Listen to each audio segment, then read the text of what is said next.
Welcome to the Today in History channel. In today's video we will talk about the day, December 17, 1992, creation of NAFTA. Trade integration between the United States and Canada began to materialize in 1965, with the signing of the Automotive Agreement. Between Mexico and the United States, this integration also began in 1965, when the program of the assembly companies in northern Mexico was established. In 1990, when Mexico and the United States decided to start negotiations on a free trade agreement, Canada expressed an interest in being part of it, which gave rise to trilateral negotiations, with the aim of creating a large free trade area in North America. Between 1991 and 1992, negotiations took place between the heads of government of the three countries, and finally, the American Free Trade Agreement (NAFTA) was signed on December 17, 1992. The following year, it was approved by the legislative chambers of Canada, Mexico, and the United States. It is a trade treaty signed between the three countries in order to form an economic bloc and establish a free trade zone between those nations.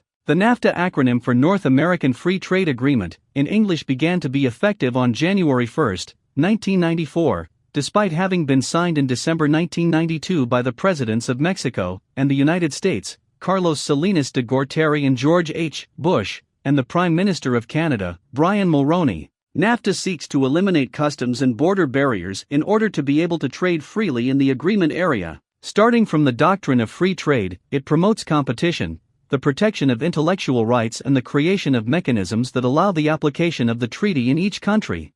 In principle, it was signed under the terms of joint administration. However, by adding amendments or expanding its range of action to all of Latin America through the FTAA Free Trade Area of the Americas, it was decided to establish a shared presidency.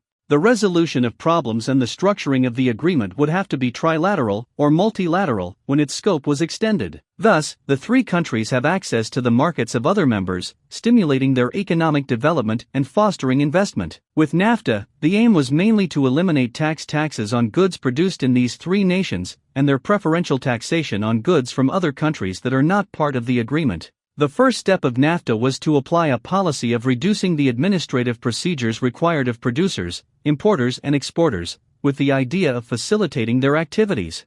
As for taxes, NAFTA envisaged the gradual modification of the laws of each country until they were equalized and the tax deduction was achieved, classifying goods and services in different categories to be included gradually in the elimination of their corresponding taxation. The plan expected to reach zero in 10 years and, in 15, to be applied to special products, such as American oranges and Mexican corn.